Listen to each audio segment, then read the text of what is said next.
अस्सलाम वालेकुम student, this is me Afsheen Ahmad. Most welcome to my YouTube channel dear sir Afsheen. Student, आज हम पहले चैप्टर की सबसे important exercise review exercise start करने लगे हैं। उसका सबसे इम्पोर्टेंट क्वेश्चन जो कि एमसीक्यूज है, जो 4 ऑप्शन है, लेकिन सब पे मैंने यहाँ पर सबकी जो है ना स्टेटमेंट लिखी है बुक पे। आपको अभी मार्क करवा देता हूँ क्या इनके आंसर है, और यहाँ पे हमने सीखना है इनके कॉन्सेप्ट। बेटा समझ के करेंगे तो वो बेहतर है, क्योंकि 13 चैप्टर है और हर चैप्टर के 10 एमसीक्यूज हैं ऑलमोस्ट तकरीबन, तो 130 बन जाते हैं। तो इन 130 में से 15 जो एमसीक्यूज है वो पेपर में आने हैं, तो आपने इनको अच्छे तरीके से सीखने की कोशिश करनी है, तो इनको समझ के करना है आपने। चलते हैं बेटा पहले क्वेश्चन की तरफ। पहला बेटा यहाँ पे लिखा हुआ है √7 जो है वो इज है। आगे लिख के ना तो उसने ऑप्शन दी है आपको कि रैशनल है, इरेशनल है, इंटीजर है कि नेचुरल है। ना इंटीजर हो सकता है, ना वो हो सकता है कि यहाँ पर नेचुरल नंबर। यहाँ पे हमने बताना है रैशनल है या इरेशनल। आपको बताया था कि जो अंडर के अंदर इम्परफेक्ट स्केयर होता है, जो परफेक्ट स्केयर ना हो, जैसे अगर 25 है वो परफेक्ट स्केयर है जी 5 का, 36 है वो परफेक्ट स्केयर है जी 6 का। लेकिन जो अगर हम 3 की बात करें ये परफेक्ट स्केयर नहीं है, तो इसका मतलब ये जो चीज है ये इरेशनल में आ जाती है। ठीक हो गया?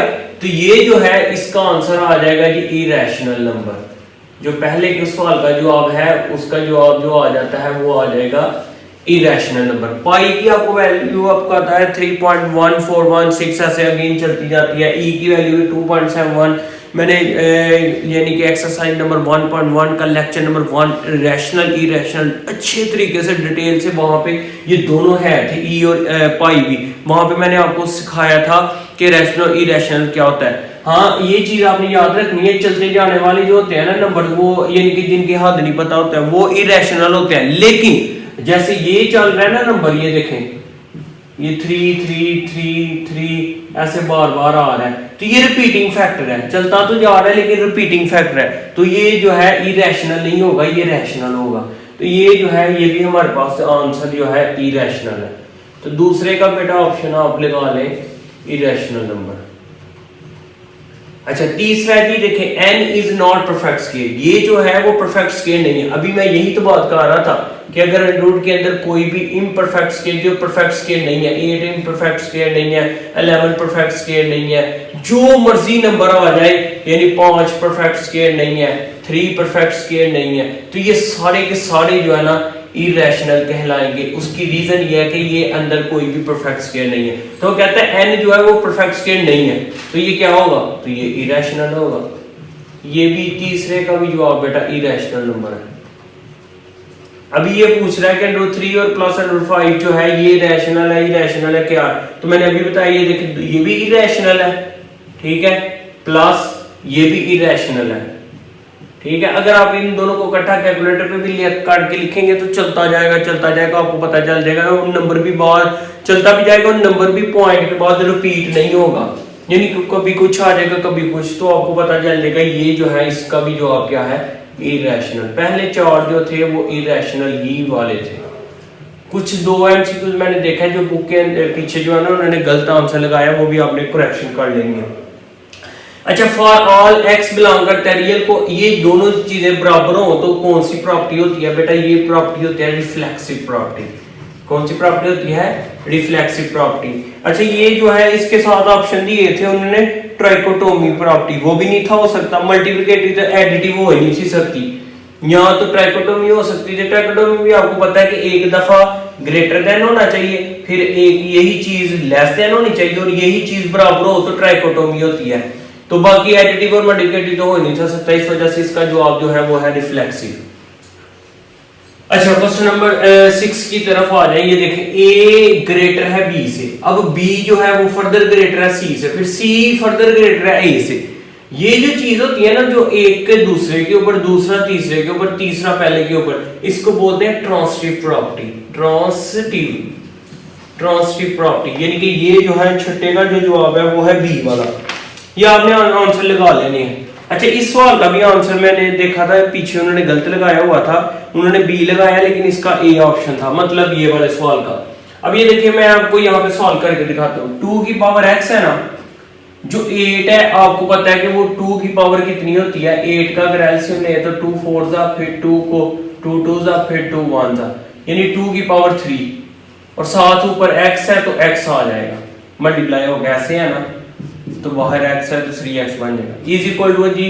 इसको 64 का एलसीएम ले, ये देखें 64 का एलसीएम 2 3 जा, फिर 2 से करेंगे फिर 16 आ जाएगा, फिर 2 से करेंगे 8 आ जाएगा, फिर 2 से करेंगे 4 आ जाएगा, फिर 2 से करेंगे 2 आ जाएगा, फिर 2 से करेंगे 1 1 2 3 4 5 6, फिर 2 की पावर आ जाएगी 6। बेस सेम तो power add x plus 3x और इधर आ गया जी 2 की पावर 6, ये बन जाएगा जी 4x, जिसके साथ कुछ ना हो तो 1 होता है, 1 और 3 कितने हो गए 4, तो ये इधर आ गया बेटा 2 की पावर 6। अब ये जो है कंपेयरिंग कर लेनी है एक्सपोनेंट, यानी एक्सपोनेंट को बराबर रख लेना, ये मल्टीप्लाई इधर आ क्या हो जाएगा डिवाइड, तो 2 3 जा और 2 2 जा, तो x का जवाब आ जाएगा 3/2, तो इसका बेटा फाइनल जवाब आना चाहिए था 3/2, तो लेकिन बुक के पीछे उन्होंने लिखा हुआ है 3/4, इस वजह से ए वाला इसका करेक्ट ऑप्शन ए वाला है, बी वाला नहीं है।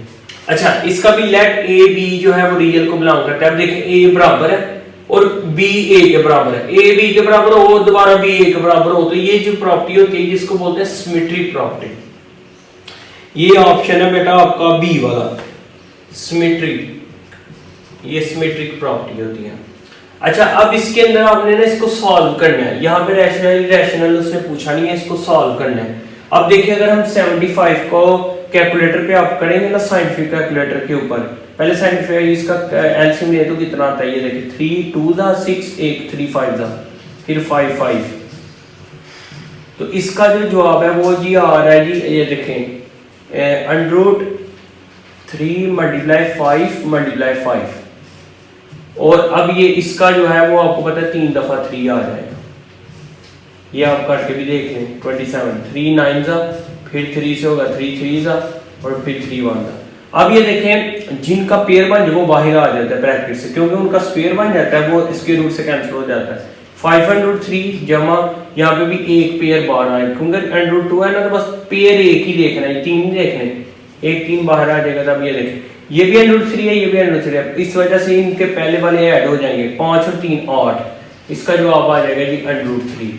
ये आप डायरेक्ट कैलकुलेटर पे भी लिखेंगे ना साइंटिफिक जवाब यही आ जाएगा, तो आपने डायरेक्ट ही लिख लेना है क्योंकि ऑप्शन है। इसके बाद लास्ट वाला है जी ये वाला, इसके अंदर ये जो इसके अंदर आपने बताना है कि ये रैशनल है या इरेशनल है। ये एक फॉर्मूला है आपको पता होगा बेटा, एक दफा a square minus B square, क्या फॉर्मूला था, एक दफा प्लस और एक दफा माइनस, तो ये एक दफा प्लस एक दफा माइनस में लिखा गया है, ये a है ये जमा b है, ये a है ये माइनस b है, तो पहले का स्क्वायर माइनस दूसरे का स्क्वायर, 3 3 का क्या हो जाना था 9 माइनस 5, तो 9 में से 5 निकाले तो जवाब आ जाता है 4, तो बेटा इसका जो जवाब है वो 4। अब वो बताना है कि आपने रैशनल या इरेशनल, बेटा रुका हुआ है, हम इसको एक्सप्रेस कर सकते हैं पी ओवर क्यू की फॉर्म में। ये नहीं है कि आपने सीखा होगा पी ओवर क्यू की फॉर्म में रैशनल होता है, बेटा याद रखें जिसको हम एक्सप्रेस कर सके, ना भी हो उसको हम लेके आ सके। जैसे ये देखें 4 है ना, इसके ऊपर नीचे कुछ नहीं था तो हमने मान लगा रहे, तो ये देखें पी ओवर क्यू की फॉर्म बन गई ना, इस वजह से ये रैशनल है। तो ये सारे के सारे एमसीक्यूज भी थे, क्योंकि मैंने ये वादा किया इंशाल्लाह यहाँ पे इस चैनल के ऊपर आपको हर एक चैप्टर्स का एक एक क्वेश्चन का हर एक पार्ट, यहाँ तक एमसीक्यूज भी आपको मिल जाएंगे। इस वजह से मैंने इंशाल्लाह एमसीक्यूज भी करवाए हैं, आगे भी फर्दर करवाऊंगा इंशाल्लाह। इसका रिव्यू एक्सरसाइज कंप्लीट अच्छे तरीके से सीखनी है, क्योंकि बहुत ज़्यादा इंपॉर्टेंट एक्सरसाइज है। इस वजह से नेक्स्ट लेक्चर देखने के लिए इस चैनल को लाइक सब्सक्राइब शेयर जरूर कर लें, ताकि मेरे आने वाली वीडियो इन तक पहुँचाओ इजीली बात करके बेहतरीन सीख सकें। दुआ में याद रखें, मिलता है नेक्स्ट में। अल्लाह।